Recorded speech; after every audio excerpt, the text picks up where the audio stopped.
Então, no dia 1º de abril de 1858, o codificador Allan Kardec estava fundando a Sociedade Espírita Parisiense de Estudos Espíritas, que é o primeiro centro espírita da Terra. No dia 2, estava nascendo, dia 2 de abril de 1910, estava nascendo em Pedro Leopoldo o médium Chico Xavier. Chico Xavier, todos nós conhecemos, o meio espírita o respeita e ama profundamente. E houve em Brasília, há pouco mais de 10 anos atrás, o congresso mais belo que eu pessoalmente, considero da história do espiritismo no mundo. Foi o centenário de Chico Xavier. E de lá para cá, a doutrina cresceu profundamente no Brasil inteiro. A quantidade de centros hoje, nós temos aproximadamente 30 mil centros espíritas no Brasil, que é uma quantidade enorme para administrar, para dar apoio, etc. No mesmo dia 2, Eurípides Bassanufo estava inaugurando em Sacramento o primeiro colégio espírita chamado Colégio Espírita Allan Kardec. No dia 4, William Crookes, que era o Prêmio Nobel de Física, ele estava desencarnando, e nós sabemos que William Crookes foi aquele estudioso que pesquisou a médium Florence Cook e o espírito Kate King, porque dentro daquelas experimentações para comprovar a existência do espírito, ele amarrava a médium com correntes, colocava talco no chão para ver se ela se levantava, vedava as portas, porque era um processo de experimentação científica. E foi ele que levou a Rainha Vitória a informação de que os espíritos realmente existem depois da nossa morte. No dia 12 de abril de 1927, estava desencarnando em Tours Leon Denis. Leon Denis, ao que se sabe, foi o filósofo do espiritismo, e Leon Denis, ao que se sabe, seria o plano B do mundo espiritual se Allan Kardec não cumprisse bem o seu papel. Porque o programa da espiritualidade superior e do Criador não repousa sobre uma pessoa. Se alguém falhar, já tem alguém pronto. É melhor do que no futebol brasileiro, né? Certamente, né? No dia 18 de abril de 1857, o codificador Allan Kardec, na livraria Danty do Palais Royal, ele estava lançando a primeira edição do Livro dos Espíritos, que é a obra básica da doutrina espírita. E foi lá que ele foi apresentado a Camille Flammarion, que era o estudioso dos astros, o astrônomo conhecido pela Academia Francesa de Astronomia.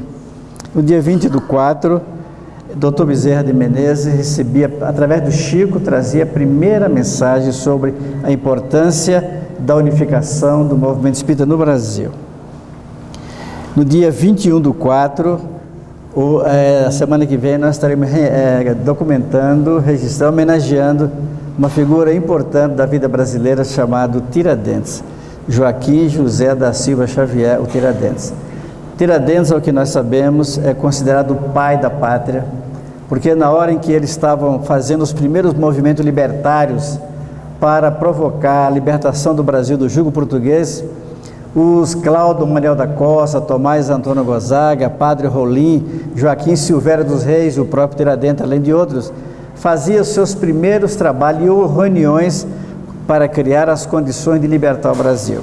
Descoberto, e Joaquim Silvério dos Reis, em Barbacena, denunciou o grupo, todos foram presos por ordem de Dona Maria I, mãe de Dom João VI, e foram todos condenados à morte.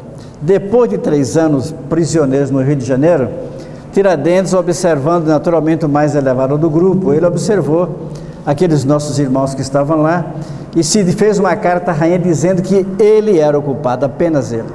Isso, apenas ele estava pronto para morrer e se entregou em benefício dos demais. Todos os outros foram exilados na África e Tiradentes foi decapitado na Praça da Lampadosa, no Rio de Janeiro. Hoje é a Praça Tiradentes, lá no Rio de Janeiro.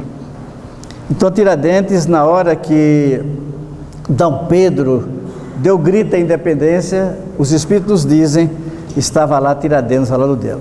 Na hora que a princesa Isabel assinou o decreto de abolição da escravatura no Brasil, a inspiração era de Tiradentes.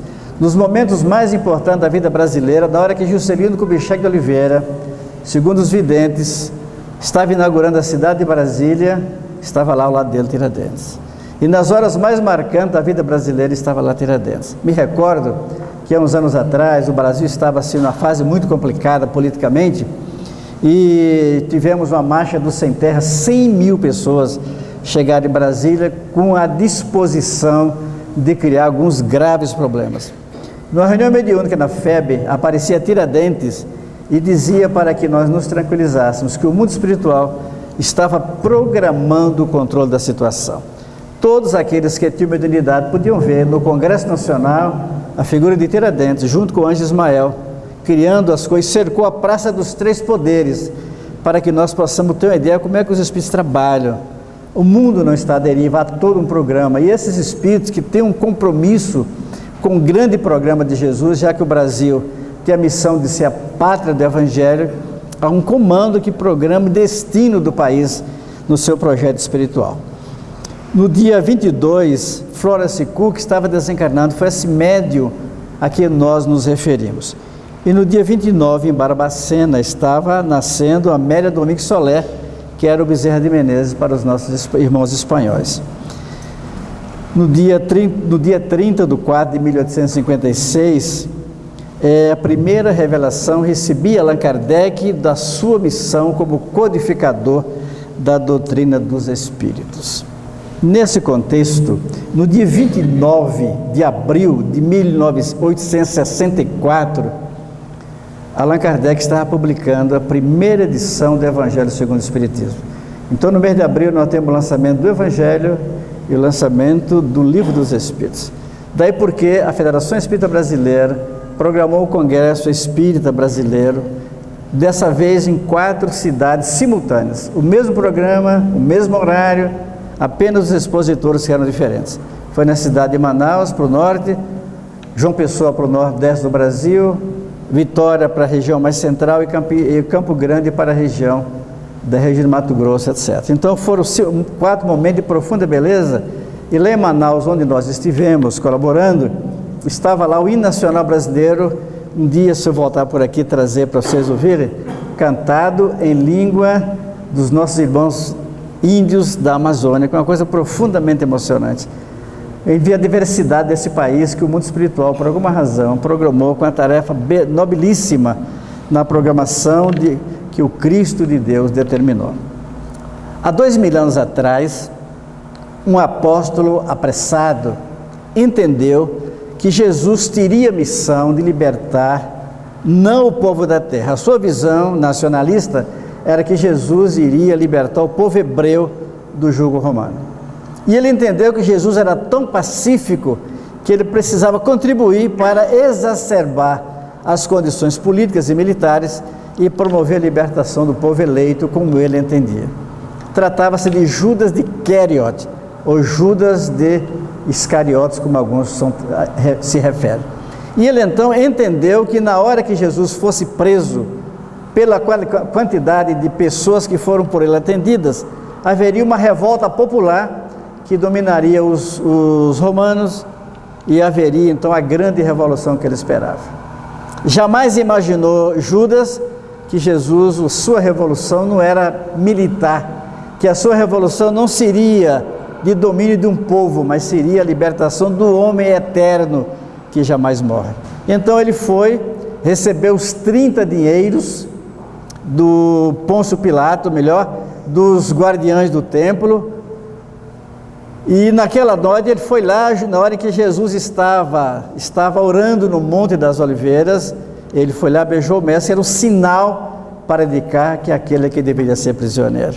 Então hoje, a liturgia da Igreja Católica estabelece que hoje é chamado Quinta-feira Santa, é o dia em que Jesus, simbolicamente, pela liturgia, teria sido preso por indicação de Judas de Queriote.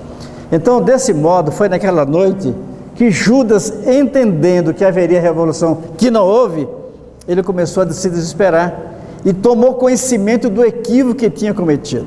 É bom que a gente leve em conta tudo o que acontece na lição, na presença, nos ditos de Jesus, cabe para cada um de nós. Então, o gesto de Judas, atendendo ou negando ou vendendo o companheiro, pode acontecer conosco nos nossos valores, naquilo que nós deixamos de cumprir com dignidade. Então Judas de Queriot, na hora que ele tomou conhecimento do equívoco, ele tentou devolver as moedas, jogou no chão, no templo, para Caifás, que não aceitou de volta, e ele se suicidou. A consciência de culpa lhe impôs e ele buscou a corda, prendeu o pescoço, suicidou-se. Na hora que Jesus estava na cruz, no momento final, um pouquinho antes, voltando atrás, o apóstolo Pedro estava junto com um grupo de pessoas, desejou de ajudar Jesus, porque na hora que chegaram os soldados, Judas beijou o mestre, afastou-se, e Jesus lhe perguntou: a que viestes, amigo?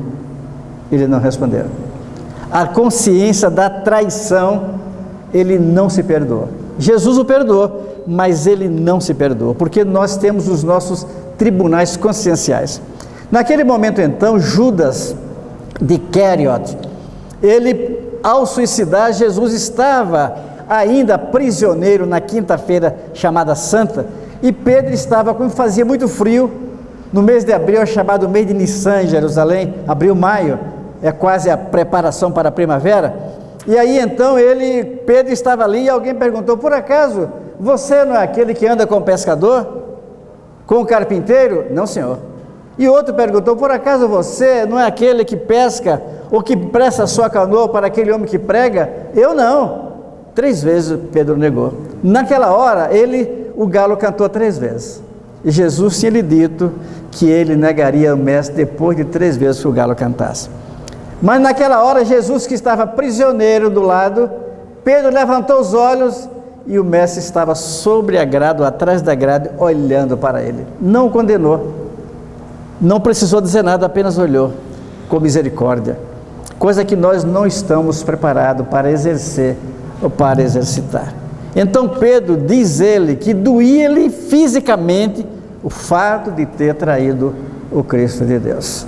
Mas Judas simplesmente suicidou-se. Na hora que o Cristo estava lá na cruz, o que diz os benfeitores, que uma multidão de seres celestiais vieram para com ele solidarizar-se, até que um deles, que era o mais elevado de todos, veio por ordem do próprio Criador, chegou perto do mestre, colocou o seu ouvido nos lábios de Jesus e perguntou: que queres que eu faça, Senhor? Ajude Judas. Judas estava se suicidando. Então a misericórdia se faz com esse gesto de grandeza, em tamanho menor, dentro da sua proporção, Tiradentes, que se entregou e foi esquartejado na Praça da Lampadosa, no ambiente crístico, era o Cristo de Deus, que se apiedava daquele homem que ele traiu. Ao que se sabe, Judas nunca se perdoou, reencarnou 11 vezes como leproso, ia e voltava, leproso para, na expectativa de limpar a consciência, porque os Espíritos nos dizem que não existe doenças, existe doentes, as pessoas aqui adoecem, somatiza aquilo que a sua consciência lhe traz. Então, mas naquela hora, depois que ele chegou à 11ª encarnação leproso, ele desencarnou e os Espíritos começaram a cercá-lo por ordem de Jesus para ajudá-lo a retomar o caminho da luminescência. Mandou o próprio Cristo de Deus que a sua mãe, Maria de Nazaré, fosse atrás de Judas. E ele, chorando, dizendo que Jesus jamais o perdoaria, ela o coloca no colo, preparando para a última reencarnação, ainda purgatorial. E ele lhe perguntava: quem é você? Quem é você com essa voz que me toca os sentimentos? Quem é essa voz que me consola? Eu sou Maria, a mãe de Jesus. É lindo observar esses cuidados do mundo espiritual. Eu me recordo, lá em Brasília, no Congresso do Chico, nós estávamos assim 2 anos trabalhando para o Congresso, e houve um momento, em pleno Congresso, nós estávamos preparando o ambiente, e os Dragões da Independência, foi criado por Dom Pedro, estava tocando o hino nacional brasileiro, ao lado estava os Inconfidentes, e junto com ele estava o traidor, Joaquim Silveira dos Reis. Então os Espíritos, nós perguntamos: por que o traidor? Para ensinar-nos, espíritas, a importância do perdão. São coisas que precisamos ir tirando proveito das lições evangélicas para o nosso aprendizado pessoal. E naquela hora, Divaldo Franco estava pregando, preparando para pregar, e olhou emocionado para o teto do ginásio Nilson Neves, cabia 17.000 pessoas. E de volta emocionado, chorando. Sobre ele apareceu o Dr. Bezerra de Menezes. Junto com ele, a mensageira de Maria, Celina. E por cima do ginásio, um manto azul de primavera, recoberto de estrelas, era Maria de Nazaré, segundo os Espíritos. Aí eles perguntam o que é que Jesus quer de nós. O que é que os Espíritos estão esperando de nós nessas mudanças tão significativas, porque está passando o planeta Terra. Curiosamente, para que nós possamos ter aproveito desses ensinos, algumas pessoas perguntam quem é que foi a maior figura evangélica. Alguns afirmam que foi João, que foi o único que teve coragem de estar junto com Maria. Os demais todos fugiram, apenas as mulheres, Maria, a viúva, irmã de Pedro, Maria de Magdala, Maria Santíssima, Verônica, aquela mulher hemorroísa que tocou os vestidos de Jesus e se curou. Ela foi para manifestar sua gratidão, essa coragem que só as mulheres sabem e podem ter, de ternura. Pegou o lenço branco, limpou o rosto do mestre, e a Igreja Católica, nesses dias da Semana Santa, apresenta o rosto do Cristo, que ela quis manifestar a ele a sua gratidão e reconhecimento, e ficou a marca dos olhos do rosto do Cristo de Deus naquele momento. Então, mas naquela hora que estavam as mulheres ajoelhadas, chorando, e o Cristo, nos momentos finais, apareceu um jovem de 16 anos, chegou tranquilo, porque o amor não precisa de palavras, colocou as mãos sobre o ombro de Maria de Nazaré, que chorava, porque naquele momento Maria era muito mais mãe do que missionária, era dor maternal, que perguntava: por que, Senhor? Perguntava ao Criador: por que o meu filho que apenas amou? Chegou João, calado, colocou as mãos sobre os seus ombros, e ela se deixou envolver pela ternura do jovem apóstolo. Cabelos maduros de João caíam sobre os cabelos de Maria, e os dois, em lágrimas, ficaram ajoelhados na expectativa de um último olhar do mestre. Foi naquela hora que Jesus voltou-se com dificuldade para os dois. Na hora em que a mulher se dirigia a Maria, aqueles três: o seu filho também é ladrão? Não, o meu filho é o embaixador de Deus. Era a mãe de Dimas, o chamado o bom ladrão, que perguntava ao Senhor: quando estiveres no teu reino, lembra-te de mim. Em verdade te digo, hoje, estarás comigo no paraíso. Não disse quando, depois das reencarnações muitas, a ponto de merecer estar ao lado dele. Há algumas interpretações equivocadas, que acho que Jesus estava dizendo que naquele dia ele estaria com Jesus, Dimas, no mundo espiritual. No mundo espiritual sim, mas não no paraíso. Paraíso consciencial, já que fisicamente, geograficamente, não existe esse ponto chamado paraíso. É naquele momento então, que estava naquela ambiência, que Jesus volta-se: mulher, eis aí o teu filho. Filho, eis aí a tua mãe. O que os Espíritos nos têm dito, em informações espirituais, é que Maria, depois de algum tempo que ela tomou consciência da missão do Mestre, a mãe sofredora, e João, os apóstolos se separaram, foram fazer as suas pregações, e João foi para Éfeso, que hoje é a região de Istambul, para fazer o trabalho da pregação. Lá, ele se lembrou que Maria estava em Belém sozinha, e lembrou do recado do Mestre: João, meu irmão, já não tem braços, nem pernas, nem voz. Seja para minha mãe aquilo que eu já não posso ser. Era o apelo do Cristo ao discípulo querido e amado. É por isso que tudo no João é diferente. Quando pegamos os 4 evangelhos, todos são belos. Certamente o mais belo de Lucas, uma inteligência nobre, frases curtas, inteligência trabalhada. O seu evangelho é considerado o mais belo de todos. O de Mateus é o mais detalhado, mais rico, porque ele é o historiador de Jesus. O de Marcos é também chamado Evangelho de Pedro, que Pedro era semi-analfabeto, e ele traz a mensagem para o povo romano. Mas o do João é transcendente, mediúnico. Os Espíritos dizem que a mensagem de João é a própria mensagem do Cristo, que utilizou os recursos mediúnicos de João, o evangelista. Desse modo, hoje, uma médium na Alemanha teve um desdobramento e descobriu a casinha de Maria, lá em Éfeso, que João houvera construído para receber a mãe de Jesus. E foi ali que a Médio na Alemanha pegou, desenhou a igrejinha, a casinha modesta de Maria Santíssima, entregou para o governo da Alemanha, que mandou para o governo de Istambul, e foram os pesquisadores e descobriram os alicerces, a construção exatamente como foi no tempo de Maria. Hoje é um dos locais mais visitados da terra, pela multidão de pessoas que lá vão. A FEB recentemente andou adquirindo alguns documentos importantes, descobertos no Mar Morto. Antigamente não tinha cofres, não tinha instrumento, não tinha meio de preservar documentos, e os estudiosos, por causa das guerras, colocavam em alguns instrumentos de barro, enterravam. E a FEB adquiriu alguns pergaminhos. Pergaminhos é algo como papel produzido de um vegetal que lembra o papel. Ou então escritos em pele de ovelha. Antes era no tijolo, na cerâmica. Evoluiu desse modo. E a FEB adquiriu, custou caríssimo, alguns documentos que nós adquirimos lá, descobertos no rio do Mar Morto, exatamente para trazer a tradução da verdadeira mensagem do Cristo, sem interpretação na sua pureza original. Desse modo, nós estamos perguntando, alguns perguntam quem foi a maior figura do Evangelho. Alguns admitem que foi João, outros que foi apenas Maria de Nazaré, outros dizem que foi o grande Paulo, que saiu pelo mundo, abriu a porta da gentilidade para a divulgação da mensagem de Jesus.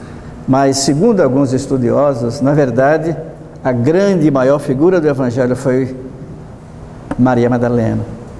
Porque Pedro era o pescador leal ao Cristo. Porque Paulo era a ousadia, mas era um homem ligado ao templo, estudioso do trabalho dos primeiros momentos, que trazia a consciência de todo o trabalho de Moisés. E na hora que conheceu Jesus, o amor com a mesma grandeza. Mas Madalena era uma mulher pecadora, que conseguiu fazer a violência contra ela própria e transformar-se a ponto de se entregar a ele. É por isso, segundo os Espíritos, que no sábado, aleluia, chamado, na hora que ela, chorando, vai lá para preparar o ambiente do Mestre, criar as condições, orar por ele, na madrugada, ele aparece a ela, antes que os demais. É o reconhecimento do esforço que ela fez para domar as suas más tendências. Observe que os Espíritos disseram ao codificador: reconheceás o verdadeiro espírita, não diz que por serem santos, pela sua transformação moral e pelo esforço que empreende para domar as suas más tendências. Então esse esforço que Maria Madalena fez de sair de todos os seus equívocos e empreender uma viagem nova. Quando o Cristo se foi, os apóstolos abandonaram. Ela procurou Pedro: não pode me levar contigo? Não posso, o seu passado pode me comprometer. Ela procurou João: eu podia te levar, mas eu vou para Éfeso buscar Maria de Nazaré. Ela procurou Filipe, Bartolomeu, os demais, ninguém aceitou. Ela ficou sozinha, apenas ela. E aí vieram um grupo de leprosos procurando pelo Cristo, sabendo que ele os curaria, e ela foi ao encontro deles. A quem procuras? Procuramos por Jesus de Nazaré para nos curar. Então Madalena juntou aquele grupo de infelizes, o levou para o Vale dos Leprosos, e todos os dias, já que não tinha amigos, ela cuidava deles. E todo dia ela dizia: vocês os leprosos, dizendo da vida eterna, da mensagem de Jesus. Até que um dia ela estava se banhando e sentiu uma ferida no peito. Pegou um graveto, colocou no local, não sentiu nada, porque a lepra dá essa insensibilidade. Naquela noite, então, ela falou: meus irmãos, nós, os leprosos, estava encerrando uma etapa da vida de Maria de Magdala. E na hora que ela sentiu que a lepra avançou e ela iria desencarnar, ela foi buscar Maria e João. Quando chegou perto de Éfeso, desmaiou de febre, e um cristão, por ouvi-la falar de Jesus, a levou até Maria, que lhe abençoou os últimos instantes da terra. Mas a história evangélica, meus irmãos, a ressurreição do Cristo de Deus é para nos dizer que nós todos, homens e mulheres, jamais desapareceremos. Os nossos amores permanecem. E João, o evangelista, depois que Jesus se foi, reunia habitualmente os primeiros cristãos, para que não se esquecesse do programa do Cristo de Deus. Paulo teve a ousadia de sair pela gentilidade, mas João reuniu, cada um tinha um programa, reunia aqueles que estavam ali e reuniu numa certa tarde o chamado 500 da Galiléia. Eram 500 mulheres e homens. E ele abriu os documentos escritos de Mateus, relembrou algumas das mensagens de Jesus, e naquele momento, porque o amor não precisa de palavra, nós dizíamos, a figura do mestre começa a materializar-se ali. E Jesus, olhando para aquelas criaturas, disse, depois de dar a sua saudação e a sua mensagem, reencarnareis em todos os ambientes da terra, em todas as nações, em todos os tempos, até que a minha mensagem chegue no coração de todas as criaturas. Mulheres, homens, crianças, idosos, não tinham consciência do que Jesus estava dizendo, mas ao longo dos tempos, muitos deles reencarnaram. Há informações de que no movimento da fraternidade, em que o nosso irmão Otto é um dos fundadores, há algumas pessoas que estiveram lá, participando daqueles momentos transcendentes da mensagem da convocação de Jesus para reencarnar. E esses homens e mulheres reencarnaram em todos os tempos. Ainda agora, o Papa que está comandando a igreja, Francisco, coincidentemente Francisco, segundo os Espíritos, fez parte na hora em que Jesus tinha consciência que nós conspurcaríamos a sua mensagem de pureza. Ele diz, não vos deixarei órfão, mandar-vos-ei o Espírito da verdade, o Consolador. 800 anos atrás, 800 e poucos anos atrás, estava João se preparando para cumprir uma nova missão na terra. Convidado mais uma vez, antes, João, em tuas mãos que eu já não tenho, entrego a minha mãe. Agora ele diz, entrego a minha mensagem, vai chamar João. Ele não chamou Pedro, com todo respeito a Pedro, e nem Lucas. João, o discípulo amado, aquele mais próximo pelo sentimento, pela grandeza espiritual. E João está preparado para uma missão na terra. A Europa estava se preparando para as guerras, guerra do 100 anos de Catarina de Médici, as cruzadas, as inquisições, 30 milhões de pessoas foram mortas.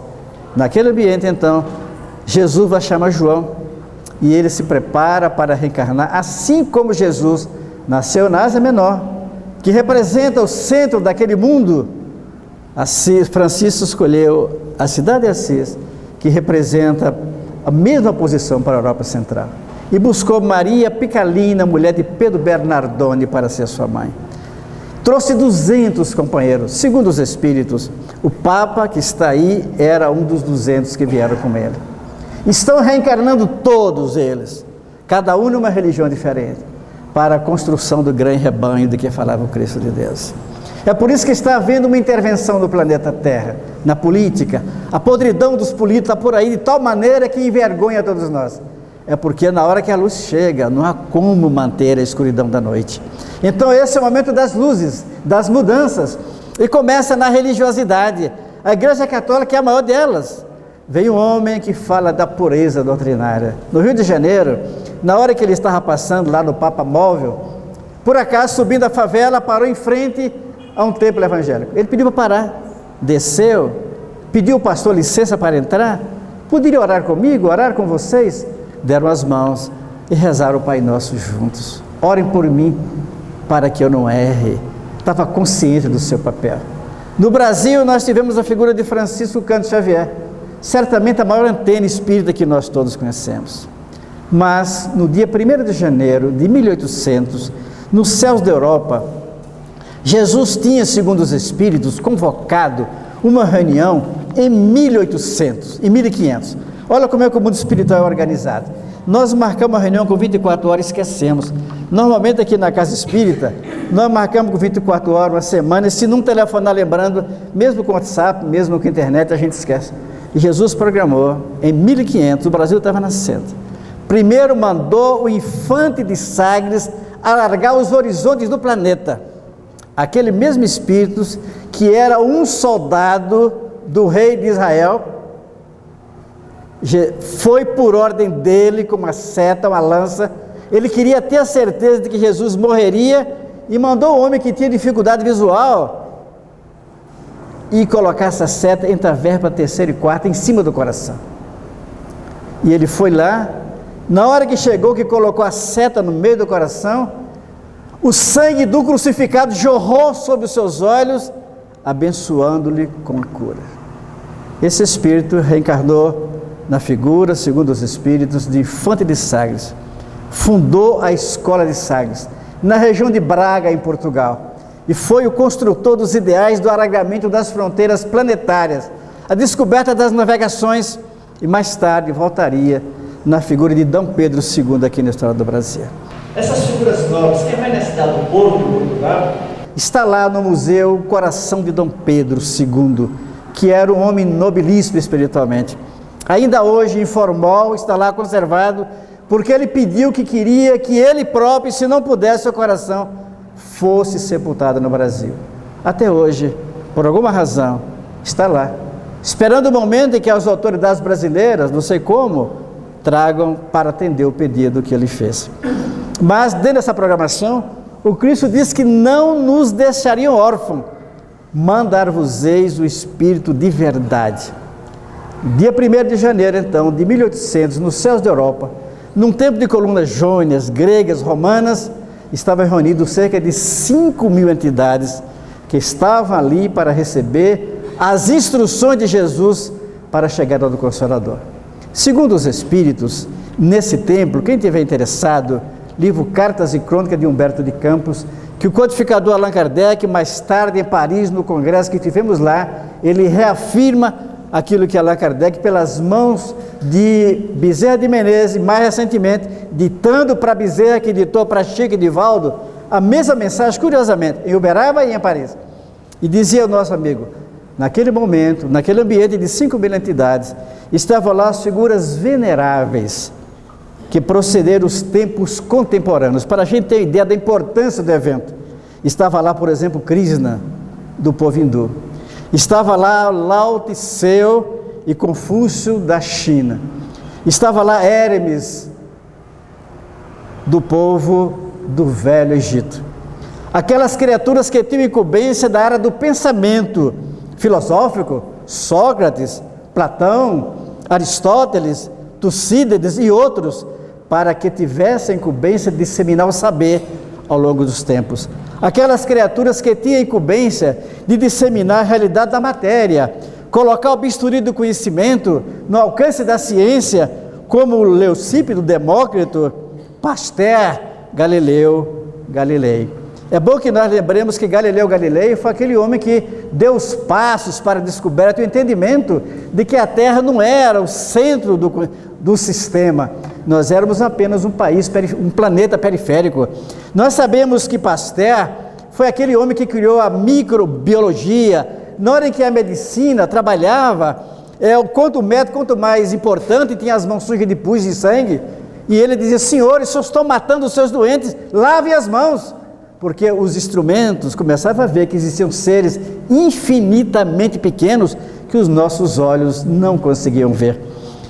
Aqueles que tinham incumbência da renovação do pensamento, Jesus estava consciente de que precisava renovar o saber, à luz do platonismo no século II e meio até o século IV, o pensamento renovado do cristianismo, à luz do platonismo no século IV, como dizíamos, por exemplo, Santo Agostinho de Bona, Tertuliano, Orígenes, Prócole, Giordano Bruno, lá na cidade de Alexandria, a universidade mais importante da terra, onde formou medicina o apóstolo Lucas, que fez lá o seu curso de medicina.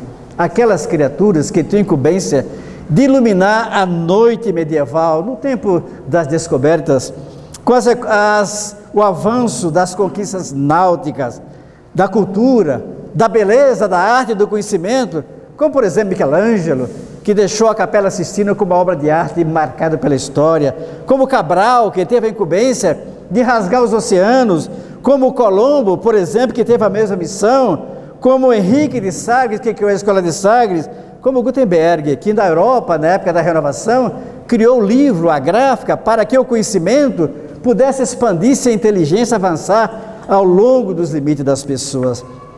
Aquelas criaturas que tinham incumbência da renovação ideológica, da Renascença, a época da Revolução do Conhecimento, como por exemplo na poesia, na beleza, na arte, estava lá Dante, por exemplo, Leonardo da Vinci, Eu estive na cidade de Florença, onde tem o Museu de Leonardo da Vinci. É uma coisa emocionante, quanto esse homem criou mais de 1000 inventos, e tem um deles que me chamou a atenção.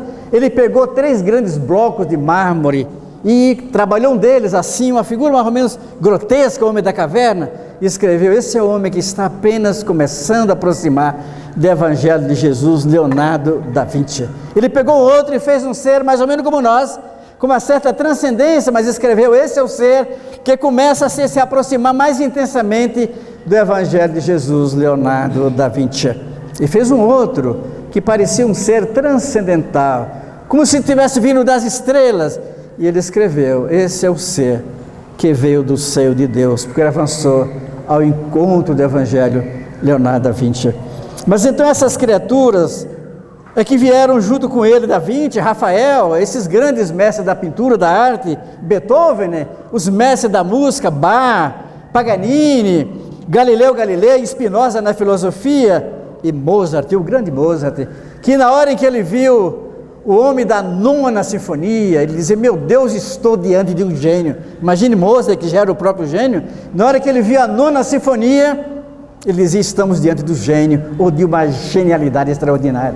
Esse mundo de acontecimentos, de criaturas que vieram exatamente para fazer as mudanças. E logo depois os pensadores do século XVIII, Voltaire, aquele que na hora que recebeu o título de venerável na igreja Sete Irmãs em Paris, vieram as cabeças coroadas da Rússia, da Europa inteira, e ele diz: os senhores sabem que eu não creio em Deus. 80 anos. Eu não creio em Deus que os homens fizeram de barro ou de madeira, mas eu creio no Deus que fez os homens. Estava Voltaire, o pai da enciclopédia, a primeira enciclopédia da Terra, junto com Diderot e outros sábios, junto com Montesquieu e outros homens, era a descoberta do conhecimento do saber. A inteligência começava a dar os seus voos para evoluir e avançar a criatura na direção de Deus. É nesse momento que então, naquele momento singular, que um coro de vozes, 200 vozes infantis, começa a tocar Aleluia de Handel. Nós sabemos que Handel foi considerada a sua música mais bela da história da cristandade. E naquele momento ali que ele estava em desgraça, porque naquele momento os grandes mestres da música tocavam para a corte, para os sábios, para os estudiosos, para a pessoa que tinha poder, que tinha dinheiro, e vivia sempre sob a dependência de uma autoridade real. E Handel caiu em desgraça porque a sua protetora desencarnou e ele começou a passar por dificuldades. Na sua casa, em Londres, ele estava passando fome. A neve caía, a sua pequena morada não tinha sequer lenha para aquecer o ambiente em que vivia. Então ele sai com dificuldade, mancando, enfermo. Era noite de Natal e ele chegou de frente da catedral e via as badaladas sinos 24 horas. Ajoelhou-se e começou a perguntar: por que fizesse isso comigo? Chorou amargamente.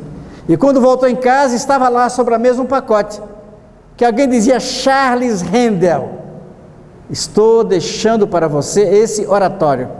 É da vontade de Deus que você lhe dê música para que o mundo aproveite a música e reconheça, relembrando a mensagem de Deus. Ele olhou para aquele pacote e falou: que ousadia! Como é que alguém pode dizer que é capaz de ouvir a vontade de Deus? Começou a abrir e viu as partituras, e começou, enquanto lia, ele foi ouvindo e começou a cantar, dedilhando sobre a mesa: aleluia, aleluia.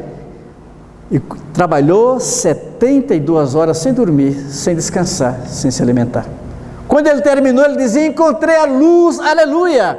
E Handel fez a música, uma das mais belas, considerada o Messias.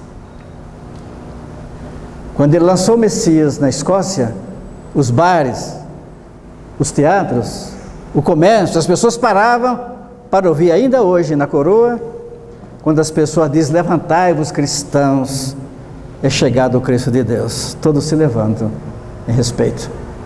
Ele chegava a dizer: não use a espada, fazia parte da indumentária dos homens. E as mulheres não usem saia-balão, as mulheres usavam várias saias naquela época, para que cabam mais pessoas. E na Semana Santa, que cantava Aleluia de Handel, ele desmaiou e morreu. Morreu para entrar nas estrelas. A história da cristandade, meus irmãos, é esse convite permanente. Todos nós temos um compromisso com Jesus. Todos nós reencarnamos ou desencarnamos para cumprir um papel na terra. As pessoas com quem nós convivemos, os amigos, os irmãos, todos eles fazem parte desse contexto, porque ninguém está aqui deserdado da bênção de Deus. Na hora que vieram os primeiros cristãos, ou os primeiros trabalhadores, para cumprir o programa da cristandade, o mundo espiritual, ou o Cristo de Deus, deu a cada um deles uma missão. Para ser fiel, vamos lembrar por que os nossos irmãos árabes brigam até hoje.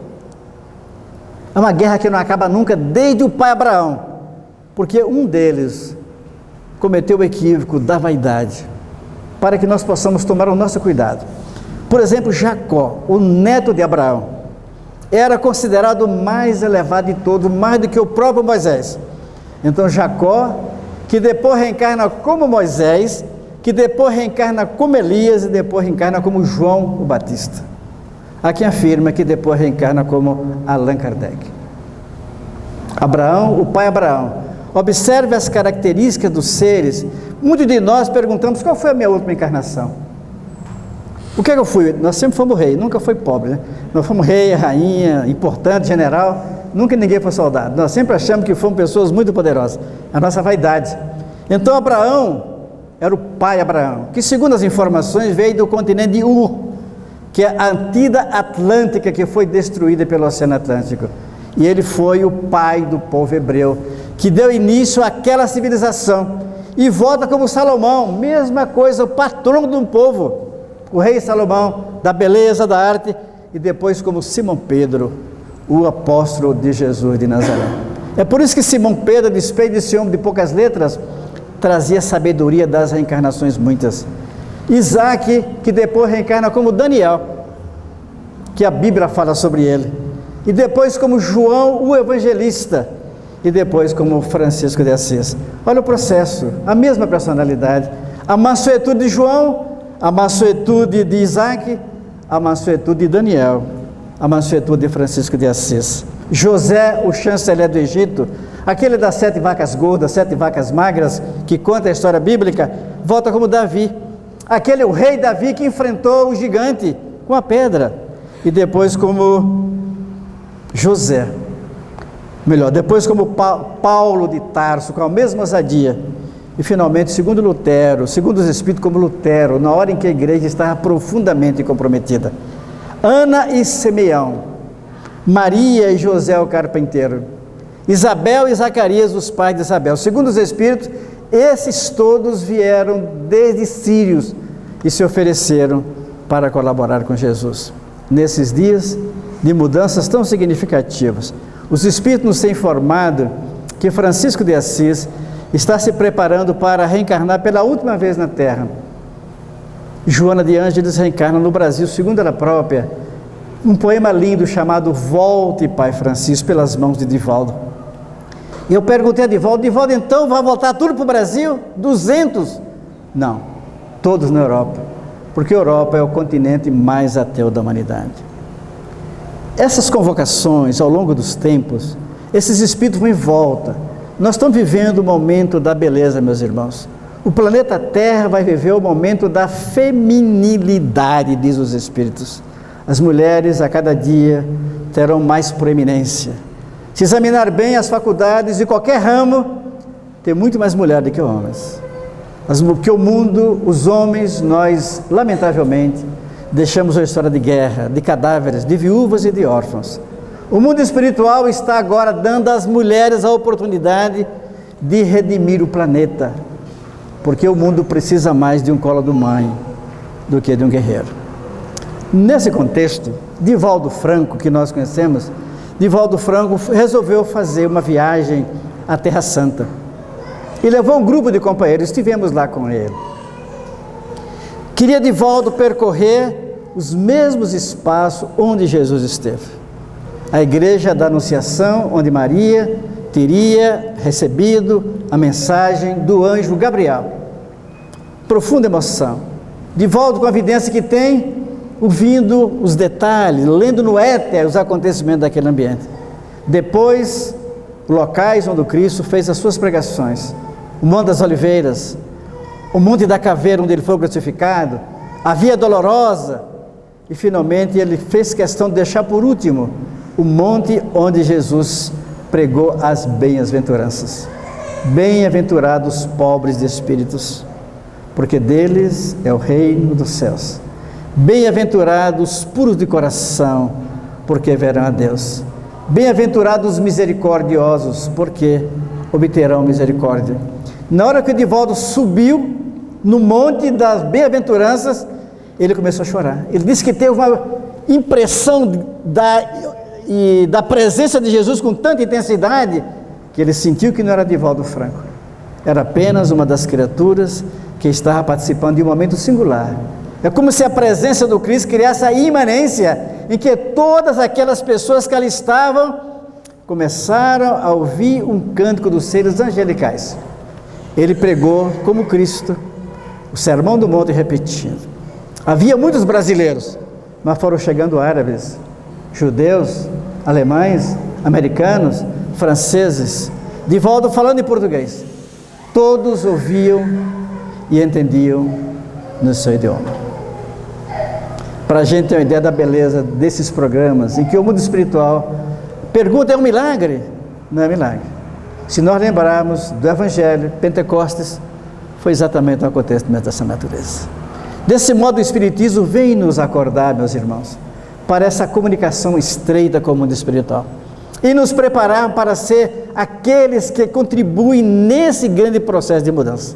Nós moramos 2 anos na Mansão do Caminho, ajudando Divaldo a fazer projetos econômicos para que a obra perpetue depois que ele se for. Divaldo está com 87 anos de idade e não para, continua trabalhando sem parar e pregando. Ainda em Manaus ele fez a abertura do congresso com a beleza transcendente. Nós estávamos na mansão e Divaldo tinha chegado à Europa, estava muito gripado, não conseguia fazer a pregação e nos incumbiu de falar. Então estávamos ali e observamos, Divaldo nos chamou a atenção, que lá na Mansão do Caminho, no salão enorme, havia uma senhora negra, absolutamente negra, mas havia em torno dela alguma coisa tão especial nos olhos que chamava a atenção. Então, guiado pelo olhar que nos prendia, Divaldo pediu para olhar para ela, e nós vimos que em torno da sua cabeça havia uma aura de profunda transcendência. Ao final da reunião, ela veio em nossa direção e disse: eu poderia ajudar em alguma coisa? Eu queria fazer alguma coisa na Mansão do Caminho? Eu poderia fazer artesanato, cuidar das crianças, cuidar dos pobres? A Mansão do Caminho recebe 5.000 pessoas todos os dias.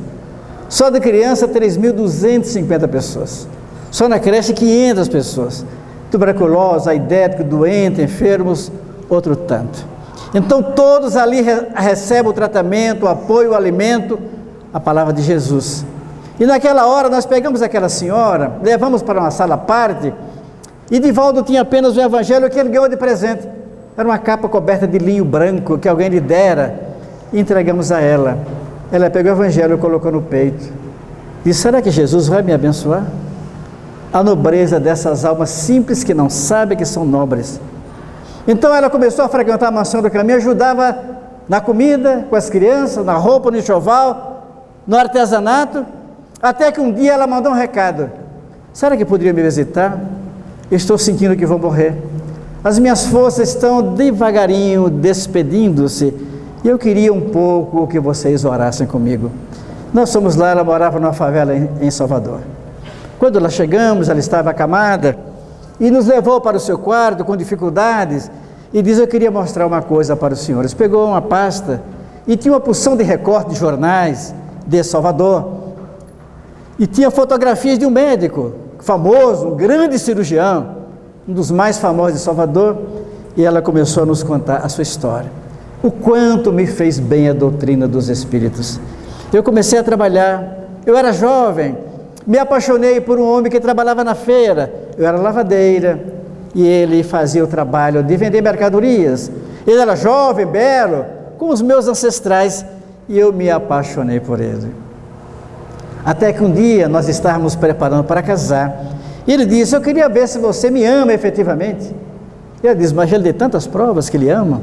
Nós estamos programando para casar. Por que você tem dúvidas sobre isso? Eu queria uma prova de amor. A prova de amor era o conúbio sexual. Mas não precisa, você sabe que eu te amo. Mas eu só me caso contigo se você me der uma prova do seu amor. Ela concedeu e concebeu. E ele não assumiu o filho nem o casamento. Dizia-nos ela em lágrimas. Então nos dizia: ele me abandonou simplesmente. E eu queria que eu abortasse. Eu não aceitei o aborto, mas comecei a me preparar para receber o meu filho. Trabalhei com dificuldade. Até o 9º mês eu estava lavando roupa e passando roupa para os outros, para conseguir educar o meu filho. E ele cresceu tanto, nobre, belo, inteligente, lembrava o pai. E eu procurei fazer o impossível para que ele se educasse. Ele perguntava: o que é que você quer ser? Quero ser médico. Eu quero ser médico, mamãe. Quero ser um médico famoso em Salvador. E quero ser tão conhecido para que a universidade se curve diante do meu saber. E eu trabalhei, investindo no meu filho. E ele cresceu nobre, belo, inteligente. Era o melhor aluno da escola, até que passou no vestibular de medicina, na UFBA, Universidade Federal da Bahia. Eu via suas notas, era elogiado. Os professores todos o convidavam. Até que um dos professores de fisiologia ficou tão empolgado com ele que o levou para trabalhar com ele, ainda não formado. E o meu filho passou o meu grande orgulho. Eu estufava o peito de alegria e de orgulho quando vi o meu filho belo, entusiasta, estudante, inteligente. E chegou o ano da sua formatura. Quando estava perto de formar, ele disse: mamãe, eu estou namorando a filha do meu professor, que é um médico famoso, professor da universidade, professor da faculdade de medicina. E eu vou casar com a filha dele. Imagine, eu moro na favela e já não posso, o médico famoso que eu quero ser, eu não posso continuar morando na favela. Eu vou morar na cidade. O meu futuro sogro comprou um apartamento perto dele, num bairro nobre, e eu vou me preparando para viver mais socialmente. A senhora se incomoda, mamãe? Não, meu filho. Se você puder, de vez em quando, venha me visitar. E ele vinha quase todos os dias. E depois, uma vez por semana. E depois, apenas uma vez por mês. Até que chegou o mês da sua formatura e eu comprei 2 pares de sapato alto. Eu nunca tinha usado um sapato alto. O primeiro para aprender a andar, porque eu andava com dificuldade, meu pé não estava acostumado, e eu caía, quebrava o salto, mandava consertar. E um outro para usar no dia da sua formatura. Como meu cabelo não era bom, não era liso, eu frequentei durante um mês o salão que passava alguma coisa para que tivesse uma boa apresentação. E busquei as minhas unhas quebradas pelas dificuldades. Eu procurei a manicure para cuidar das minhas unhas. Afinal de contas, eu queria que o meu filho se orgulhasse de mim. E mandei fazer o vestido mais belo que eu podia fazer, com meus parcos recursos. Quando faltava uma semana, ele apareceu e falou: mamãe, agora sim, todo o seu trabalho.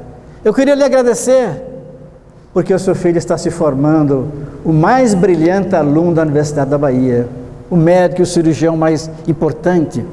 E eu queria lhe pedir um favor, mamãe. Pode falar, meu filho. Eu queria que você não fosse a minha formatura.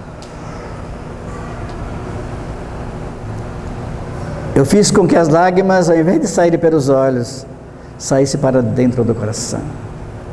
Ele olhou para mim, eu lhe peguei nas mãos, abracei-o para que ele não percebesse as minhas lágrimas. Enxuguei os olhos na sua camisa e falei: não tem problema, meu filho, se você não quer, eu não irei à sua formatura. Mas você poderia me explicar por quê? Porque eu sou médico famoso. E eu vou entrar com a minha noiva, que é uma pessoa socialmente importante. Você se importa, mamãe? Não, meu filho, eu não me importo. E no dia da formatura eu fui de longe. Fiquei vendo as pessoas entrarem e vi o meu filho belo, com um terno branco, como se faz na Bahia, entrando orgulhosamente ao lado da noiva. E eu fiquei no banco de jardim olhando, chorando as minhas dores, a minha decepção e as minhas lágrimas. Se algum dia o meu filho aparecer os senhores podem dizer, meu filho, que eu amo? Sim, senhora. Ela desencarnou. Nós providenciamos o seu sepultamento. E um dia nós estávamos na mansão do caminho e aparece um homem nobre, muito bem vestido, acompanhado de outra pessoa. Aproximou-se e ao lado dele apareceu uma mulher nobre. É meu filho. Diga a ele que eu amo. Então ele chegou e disse, seu Divaldo Franco? Sim, senhor. Eu soube que o senhor ajudou uma senhora pobre na favela. É verdade. O senhor me dirigiu o nome dela? Não sei, é tanta gente que a gente ajuda. Mas era uma mulher nobre que ajudava aqui na nossa casa. Por que o senhor pergunta? É porque eu soube que o senhor ajudava e eu queria vir trazer a minha gratidão. Estou meio incomodado, alguma coisa dentro de mim não me dá conforto. O senhor poderia me dizer alguma coisa sobre ela? E o Divaldo diz apenas que ela era uma mulher nobre e iluminada. Aqui na nossa casa, quando apagávamos as luzes, os médios podiam ver que em torno dela resplandecia uma certa luminosidade. Era o espírito nobre que ela portava. No dia seguinte ele voltou, na outra reunião pública. Sr. Divaldo, eu podia falar com o senhor? Sim, senhor. O senhor ajudou aquela mulher? Eu soube que ela deixou alguma coisa, um pequeno barraco. O senhor aceitaria que desse para a mansão do caminho? Não, senhor. Nós pedimos que ela doasse a alguma pessoa faminta e pobre que morava como era na favela. Daí a 3 dias ele voltou na outra reunião. Sr. Divaldo, e começou a chorar. Eu sou filho dela. Ela fez tudo para me ajudar. Sacrificou a vida para que eu seja o que sou hoje. Sou uma pessoa importante na vida acadêmica, na vida médica em Salvador. E não tive a grandeza de reconhecer o trabalho que ela fez por mim. Então eu queria vir aqui para me confessar. Diz, mas no Espiritismo não tem confissão. Mas eu queria colocar para fora a minha angústia. A minha consciência que não me perdoa a despeito dela me perdoar. E ela se aproximou, abraçou, como a mãe generosa que foi. E em lágrimas, diz, diga a ele, se puder, para começar a ajudar os pobres. Ele chorou como uma criança. Diz, eu que fui tão ingrato como é a minha mãe. O que eu poderia fazer para me redimir? O que eu poderia me manifestar para que ela pudesse ter pelo menos um pouco de gratidão do meu conhecimento, do meu coração? E ela diz, abraça meu filho, por favor, por mim. E o Divaldo o abraçou e ele continua chorando. Nós vimos aquele homem orgulhoso ajoelhar-se ali, molhar a gravata, molhar o terno com as lágrimas da consciência. Hoje é um dos voluntários da Mansão do Caminho. Então nós vemos, meus irmãos, a doutrina espírita, esse trabalho de construção paciente, lenta, em que a gente vai trabalhando as pessoas, em que os espíritos bons vão tocando os corações, para que as criaturas possam cumprir o seu papel, nessa hora de transição em que o mundo muda para melhor, convidando-nos ao grande progresso da bondade. Nós acompanhávamos o Divaldo Franco uma certa feita nos Estados Unidos. E havia uma senhora que nos contava uma história singular. A doutrina é rica de histórias por esses momentos. E logo depois da guerra, a Segunda Grande Guerra, nós sabemos que os Estados Unidos, nós sabemos melhor que Einstein havia desenvolvido uma tecnologia. Quem tiver interessado, o livro Uma Noz em Pleno Oceano, daquele grande físico inglês, aquele homem todo torto, que é considerado o maior físico de todos os tempos nos nossos dias. Então ela dizia, o meu marido, no tempo do general MacArthur, depois da Grande Guerra, os Estados Unidos, inspirado na cabeça da ciência, ele construiu a bomba atômica. Era possível, pelos cálculos de Einstein, que era possível ter alguma coisa que tivesse uma capacidade de explosão maior do que todas as bombas conhecidas. Estava nascendo as condições para surgir a bomba atômica. Em Nagasaki e Hiroshima, Os 2 pilotos que lançaram a bomba enlouqueceram, consciência de culpa. E ela dizia: o meu marido, nós tínhamos uma pequena casa, que estava alugada, hipotecada a nossa empresa de crédito aqui dos Estados Unidos, e meu marido recebeu uma proposta para ir para o Japão, porque os Estados Unidos resolveu ajudar os japoneses que estavam destruídos para se reorganizar economicamente, e precisava de engenheiros, especialmente engenheiros. Meu marido era engenheiro, faltava 2 anos para aposentar, e me propôs: que tal se eu fosse para o Japão? Eu me recusei, não quis aceitar. Diz: não pode levar a esposa, aceite que eu vá ficar lá apenas 2 anos, você aceitaria? Eu vou ganhar dinheiro, vamos pagar nossa hipoteca, vamos ter uma aposentadoria confortável, vamos viajar pelo mundo. E depois de muita insistência, eu consenti, disse-nos ela. Ela tinha estado numa das palestras de Divaldo, que falou sobre a reencarnação, sobre os compromissos, sobre a beleza da transcendência, sobre a capacidade de perdão, sobre a capacidade de doar-se em favor dos outros. E então foi naquele ambiente que ela, lendo o Evangelho segundo o Espiritismo, que nós comemoramos 150 anos nesses dias, ela leu o Evangelho e concordou. Ele foi. No início escrevia toda semana, mandava fotos, mandava dinheiro. Daí a 6 meses dizia: eu estou escrevendo menos, porque eu estou trabalhando muito, estou sem tempo. Depois do ano diz: olha, eu estou tendo algumas dificuldades, a distância me impede de visitar, eu não posso ir aí, e o governo americano me propôs mais 2 anos, o que é que você acha? Daí uns dias ele escreveu: eu estou enamorado de outra mulher, você poderia me perdoar?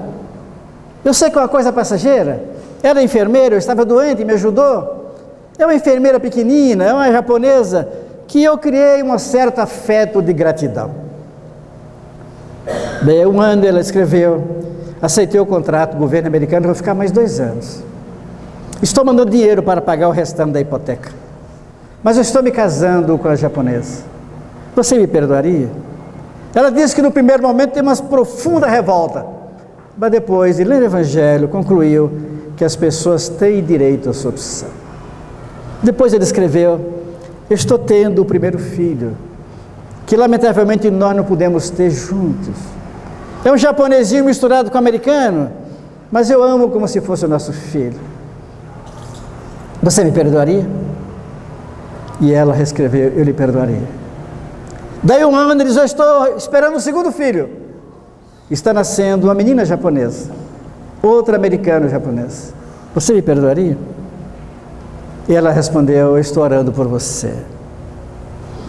Daí uns meses ele escreveu: estou com câncer, a doença me acometeu, eu sei que eu vou morrer dentro de 6 meses, você ajudaria as minhas filhas? O governo americano não permite que as mulheres voltem para os Estados Unidos, mas os filhos a lei permite. Então, se eu morrer, você receberia as minhas filhas com você? Ela estudou o Evangelho no culto evangélico no lar, escreveu a ele: eu vou adotar suas filhas como minhas filhas. Daí chegou uma carta, escrito em inglês, mal escrito, que a japonesa aprendeu com ele, dizendo que ela era tão pobre, que o dinheiro que tinha era o salário dele, e que não podia educar as filhas, porque no Japão ainda não havia recuperado, e que estava mandando as 2 meninas se ela poderia recebê-las. E ela foi para Nova York, recebeu aquelas 2 criancinhas como se fosse, olhou com uma certa revolta, mas disse que uma onda de ternura, o benfeitor espiritual a envolveu, e ela abraçou aquelas 2 crianças com tanta beleza e gratidão, a levou para sua casa, colocou numa escola própria, ensinar a aprender e estudar o inglês, e logo depois veio a lei que permitia que as mulheres que tiveram filho com americano pudessem vir para a América. E ela recebeu uma carta da japonesa: você me aceitaria para ficar com as minhas filhas? Eu fico como sua empregada, você me aceitaria? Ela diz: eu aceitaria. Deu uns meses, chegou a japonesa, pequenina, 1,55 m mais ou menos. Ela recebeu e diz: meu Deus, no culto no lar, a sua mãe lhe apareceu desencarnada, são compromissos, que nós, sem saber, trazemos da espiritualidade. E ela então reconheceu: meu Deus, eu perdi o meu marido, mas ganhei 3 pessoas, 2 filhos e uma filha. Coloquei-a na escola de inglês para poder se comunicar. Mudei-me para um apartamento pequeno, dei a minha casa para elas. E os Espíritos, em todos os momentos da minha vida, estão comigo para me dizer da importância de aprender a doar. É a transformação do que nos fala o Evangelho de Jesus. Todos nós, meus irmãos, temos essas oportunidades que a lei vai nos dando, de perdoar, de entender, de compreender e de contribuir com a tarefa da grande renovação da Terra. Chico Xavier, na hora em que Edivaldo teve um câncer de garganta, não sei se sabe, Edivaldo teve um câncer de garganta. A missão do Edivaldo é falar, a missão de Chico era psicografar. Chico psicografou 412 livros. Edivaldo até agora 280 livros. Diz ele que Joana diz: Edivaldo, nós vamos escrever juntos 30 livros. Diz minha irmã: eu não tenho tempo, eu viajo o Brasil e o mundo. 30 livros. Quando chegou no 30º, diz: Edivaldo, vamos chegar aos 50 livros? Meu irmão, já não durmo.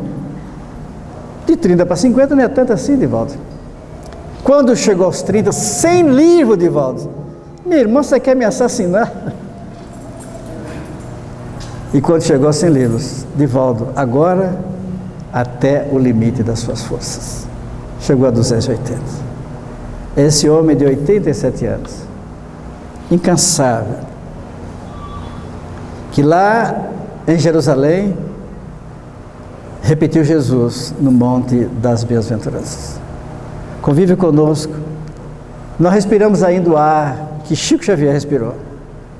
No Evangelho, lá em Manaus, nós abrimos o congresso com a menina índia, pouco mais de 20 anos, com aquela roupa própria dos índios, cantando o hino nacional brasileiro no seu idioma. Não teve que não chorasse. Essa construção nova, meus irmãos, que estamos vivenciando, está surgindo alguma coisa diferente em todos os lares, em todos os corações, porque é Jesus que volta para que nós, junto com Ele, mudemos para melhor a humanidade. Quando Edivaldo teve o câncer de garganta, ele estava vindo de São Paulo, era muito jovem, e quando ficou quase 30 dias hospitalizado, o médico disse: Edivaldo, eu tenho que fazer uma cirurgia que você não vai poder mais falar. O câncer tomou a sua garganta, as cordas vocais, e você não vai poder mais fazer as suas pregações. Então ele ligou para Chico, em Pedro Leopoldo: Chico, o médico me fez essa recomendação, eu não estou conseguindo sequer engolir a saliva, eu posso passar em Uberaba? Vem, Edivaldo, eu vou falar com o doutor Bezerra, vem aqui, quem sabe ele nos ajuda a curar o seu problema. Então ele chegou em Belo Horizonte, foi para Pedro Leopoldo, e quando chegou, o Chico Xavier, às sextas-feiras, tinha uma reunião pública, em que as pessoas ficavam, ele entrava para uma sala, o doutor Bezerra psicografava receitas ou mensagens, e ficavam as pessoas em torno de uma mesa fazendo um comentário evangélico. Quando ele chegou, o Chico pediu: Edivaldo, você poderia falar 40 minutos? Mas Chico, eu não estou conseguindo falar nada, não consigo engolir a saliva. Mas eu vou fazer um esforço. E falou, diz ele, chorando pela dor na garganta. Falou 40 minutos. Na hora que ele sentou, assumiu alguém novamente lá e falou mais meia hora. Aí vem um bilhetinho do doutor Bezerra: Edivaldo, você poderia falar mais meia hora? E doutor Bezerra, meia hora, eu não estou conseguindo, estou no limite da minha capacidade. Só meia hora, Edivaldo. E ele falou mais meia hora. Quando estava terminando, 2 da manhã, Chico fez a prece, leu as mensagens, entregou as receitas. E Edivaldo, vamos na casa de meu irmão José para comer um bolinho com café? Bolo de milho, aquele cheirinho de broa, bem mineira, né? E ele foi, e quando vão andando, ele sentiu um perfume de rosa tão intenso. E Chico, eu não sabia que Uberaba, que Pedro Leopoldo tinha tantas roseiras. Edivaldo, Pedro Leopoldo tem muitos roseirais. Depois, na frente, ele percebeu um perfume de cravos profundamente adocicado. Não sabia, Chico, que tinha essas plantas aqui em Pedro Leopoldo. Divaldo, Pedro Leopoldo é a cidade das flores. Depois ele percebeu outro perfume diferente, e ele percebeu que saía do próprio Chico. Chico, está saindo de você? Ele fechou o paletó. Saia do peito de Chico. Não, Divaldo, se fosse de mim seria Detefon. Esse bom humor de Chico, generoso, bom, simples, humildando-se sempre. Quando chegou na casa de José, Divaldo, desesperado por uma ajuda, o Chico diz: agora vamos aqui na sala. Entrou na sala, fechou o vidro como cobertor, sentou-se, e Chico sentou na cadeira do lado. E Chico não dizia nada, e meu Deus, eu estou aqui desesperado, e Chico não diz nada. Depois ele viu a voz feminina dizendo: Divaldo, era uma voz assim com sotaque alemão. Divaldo, abra a boca. Ele abriu os olhos. Irmã Sheila chegou perto dele e disse: abra a boca, Divaldo. E ele viu que ela pegou, materializou alguma coisa que parecia uma caneta com a ponta luminosa. E ele colocou aquela coisa lá na garganta e disse que doeu tanto que só não desencarnou porque não se lembrou. Então, está melhor, Divaldo? Está melhor. Agora eu vou fazer do outro lado. Mas minha irmã, novamente, ela abriu a boca e ela colocou a canetinha que desmaterializou depois. E ele ficou completamente curado. Então a irmã Sheila falou: Divaldo, você quer pedir alguma coisa? Eu gosto muito de uma flor chamada Mal Me Quer. Se alguém for à Mansão do Caminho, procure ver. Lá no pequeno museuzinho de Divaldo, está lá Mal Me Quer. Ele tirou o lenço depressa, abriu, e irmã Sheila levantou as mãos, e foram caindo Mal Me Quer sobre o lenço, que ele guardou até hoje. Depois ele, baianamente, falou: irmã Sheila, você é alemã? É verdade, Divaldo. Eu desencarnei na Alemanha, na época da Segunda Grande Guerra. Eu era enfermeira, estava trabalhando, e de repente uma bomba, uma granada caiu em cima de mim, eu desencarnei. Fiquei dormindo 60 dias no mundo espiritual, já morta. Até que apareceu um velhinho de barbas largas e disse: Sheila, eu sou Bezerra de Menezes, estou precisando de um enfermeiro, não quer me ajudar no Brasil? E ele me acordou, e eu estou até hoje trabalhando no Movimento da Fraternidade. Curioso, né? No Movimento da Fraternidade, irmã Sheila teve encontros lindos aqui, o Horta deve se lembrar. No Movimento da Fraternidade, cantando e fazendo coisas lindas. Onde ela chega, o perfume de rosas que a nossa benfeitora nos traz. Mas Divaldo disse: por acaso, a senhora que está ali perto da Alemanha, está perto dos Alpes, a senhora por acaso conheceu lá uma planta chamada Edelweiss? Claro, Divaldo. Eu ia muitas vezes nos Alpes para ver aquelas plantas que na primavera dão um colorido diferente. O que é que você está querendo, Divaldo? Você poderia me dar um Edelweiss? Ela levantou a mão. Abre o lenço, Divaldo. Materializou 3 flores Edelweiss. Estão até hoje lá na Mansão do Caminho para aqueles que desejarem ver. Divaldo nos diz, meus irmãos, como dizia Chico, que nós estamos vivendo um momento de tanta beleza. Essa desordem aparente que está por aí é porque o mal está vivendo os estertores finais. É preciso que tudo apareça, dizia o Cristo de Deus, para que a verdade surja na sua plenitude. Estão nascendo crianças incomuns. Os senhores ainda, sobretudo os mais maduros, ainda teremos a oportunidade de ver a música celestial na sua plenitude. Diz os Espíritos que a música chega pelos grandes mestres. Lá em Paris, o Dr. Bezerra recebia o codificador, que recebia Divaldo, e dizia: Mozart está aqui, e disse que vai reencarnar no Brasil. Porque agora com a internet ele quer pregar a sua música por milhões de pessoas na Terra. Antigamente eram 50, 60, agora serão milhões. Está aqui, vai reencarnar no Brasil. Diz ele, ficou muito envaidecido pela arte, mas agora quer voltar pela mediunidade, para fazer da música um instrumento de higienização do psiquismo do planeta Terra e ajudar o Brasil a cumprir o seu grande programa de coração do mundo e pátria do Evangelho. Naquela hora, então, dizia o benfeitor: nós estamos observando uma nova invasão organizada. Desde 66, estão chegando os espíritos, entre aspas, santos, geniais, que vêm para mudar o planeta. Alcione, quem tiver interessado no livro Renúncia, Chico Xavier, Emmanuel, nos diz que ela estava trabalhando há mais de 100 anos a música celestial. Está chegando à Terra, trazendo 1000 entidades, para fazer com que a música transcendente ajude a renovar a face do planeta. Nos seus lares, meus irmãos, na sua casa espírita, crie ambiência para que esses seres que estão chegando na área da beleza, na diplomacia para acabar com a guerra, na área do conhecimento para que a ciência avança cada vez mais depressa, na área da bondade para que a caridade nos toque os corações, e na área da beleza para que todos nós sejamos construtores dos novos tempos de Deus. As nossas jovens, futuras mães, mantenham, se puder, a dignidade do seu útero materno, para receber esses seres incomuns, que vêm iluminados pela divindade, para ser os colaboradores de Deus, nessa nova fase do planeta. Francisco de Assis, é o que se sabe, vai reencarnar na Europa, pelo segundo Joana, pela última vez. Está trazendo os 200 que reencarnaram com ele como Francisco.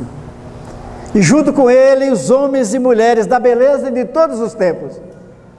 Segundo Allan Kardec, ele próprio, Allan Kardec, estaria reencarnando, brevemente. Os apóstolos, segundo ele, todos estão procurando mães. Os santos, Sócrates, Platão, Aristóteles, esses seres que nós falamos aqui, todos estão procurando pais que não sejam espiritualmente medíocres, para contribuir na elevação do planeta Terra ao nível de regeneração. Francisco, segundo ainda Joana, após a missão que terminará, ele vai ser o Cristo do novo planeta, que André Luiz chamava chupão. Está pedindo àqueles que o amam para que eu ajude na nova tarefa, planeta primitivo, homem macacoide, vestir aquela roupa linda das cavernas e preparar para ajudar Francisco. Me candidatei, não sei se vou ter merecimento, e com todas as condições para falir, porque certamente será uma reencarnação profundamente difícil. Dessa forma, meus irmãos, o convite desses dias é para a construção do amor dentro do coração. O Consolador chegou, mas o Consolador se materializa pelas nossas mãos. Que Jesus nos abençoe.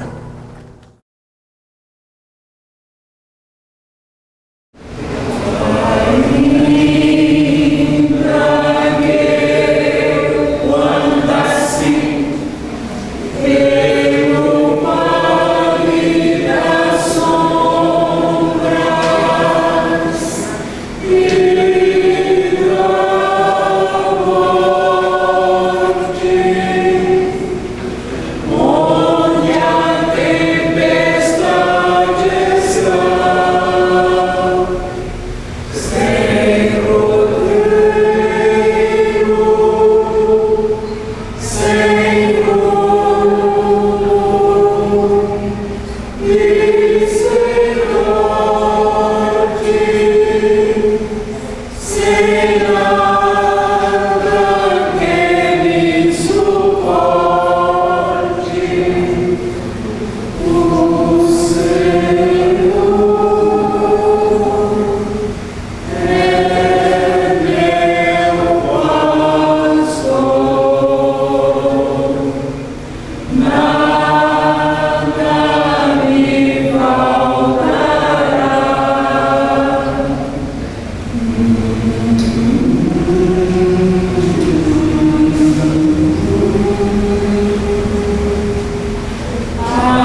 Alegrias maiores, Senhor, bater em nossas almas nessa noite,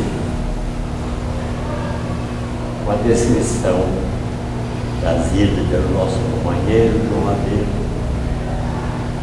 da tua misericórdia infinita, proporcionando-nos a todos alegrias incontidas, por sabermos que a tua bondade, o teu amor, está no leme dos acontecimentos para o nosso. De modo, Senhor, podia estar a universidade em nossas vidas, sob o comando nosso, querido mentor, nosso mentor. Tivemos nesta noite mais uma aula do nosso aprendizado público. E para isso, Senhor, agradecemos de todo o coração ao nosso palestrante, a oportunidade de vida aqui nesses momentos e o desejo de que o nosso companheiro, o nosso palestrante, continue levando para lugares devidos a sua condição passada para todos nós, o que nós aprendemos esta noite. Fique conosco, Senhor, conduzindo aos nossos lares, levando mais uma vez essa satisfação de Deus passado aqui nesta noite, esse convívio amigo da terra. Obrigado, Senhor, que assim possa acontecer.